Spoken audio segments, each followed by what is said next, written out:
going on, guys? Welcome to the Going for Two War Room, sponsored by ExpandTheBoxScore.com. Advanced, adaptable, and affordable premium stats for all sports, including college football. Use my promo code GF210 to save 10% at ExpandTheBoxScore.com. Hashtag WeGotStats. I'm here with Ryan Searfoss, and we are today looking at Mr. Jalen Reagor, wide receiver for TCU, 5'11", 195. Ryan, what do you think of Jalen Reagor? Jalen Reagor is probably one of the most interesting receiving prospects in the draft because there's going to be a lot of people with mixed opinions on him this year. All right. He has, yeah. Let me go ahead and hit the drop here. Strengths and weaknesses. All right, give me some of his strengths. Reagor has breathtaking speed. That's the first thing you notice. He can get by defensive backs in the blink of an eye. He uses his speed well. He changes it up a little bit so he can get close to them, then blow by them. It's absolutely top 3 most electric receivers in the draft. He can take it to the house any single play. It's not just on his routes. He's a run after catch machine. He turns into a running back extremely well once he has the ball in his hands. He had a play during bowl season, which was one of the best run after catches you'll see. He's fantastic in that aspect. He can break tackles. He's an okay route runner. It's good enough where he can get by, but his speed's so good it can make up and mask a lot of the weaknesses you'll see. All right, good stuff. Let's go to the weakness side of things. What do you got for weaknesses? Biggest weakness you're going to see everywhere is drops. He has concentration drops. He drops a lot of passes, which is something you don't like to see. In his role that he's probably going to have in the NFL, you're still going to see that, but the bang's going to be worth it because he is such a big play threat. You see a lot of those guys who are the deep receivers, like the Deshaun Jacksons, who you'll see lots of drops out of. It's part of the game, but it doesn't mean it's not a massive weakness. Right. Other thing, his route tree is a little bit limited. He doesn't run every single thing you want a receiver to see.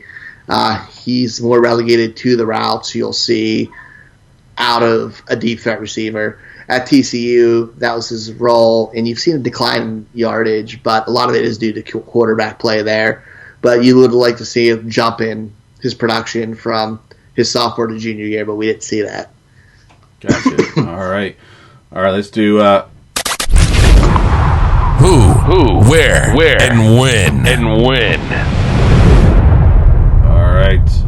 So who do you compare him to? Who's his comp? I have my former Steelers Dolphin and whatever team I'm forgetting, Mike Wallace. Mike Wallace was absolutely electric when he was younger. I remember when the Steelers played with him, he'd take slant routes to the house all the time. He'd break tackles. He would shed guys off them. Anytime he caught the ball, you kind of held your breath and were waiting for him to break the big play. Reagor has that same thing about him. Wallace had the drops. He had concentration issues, but he'd also make plays down the field and catches that would absolutely wow you. And Jalen Reagor has that. He's going to be big robust, but he's going to come out with huge seasons. You'll see 1,000-yard seasons, Pro Bowl seasons out of him. He has that skill set, but he's also a guy you could see disappear any single week. Right fit, he could be absolutely electric. All right. So where do you want to see him go?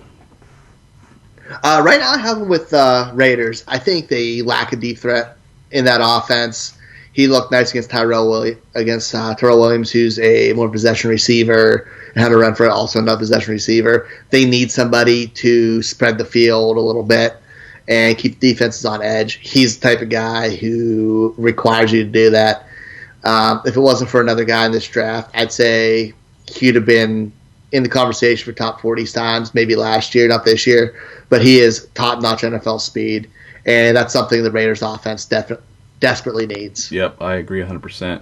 All right, so when are we drafted him in our dynasty leagues? I think it's a lot landing spot. I'm going to say late first, early second round pick.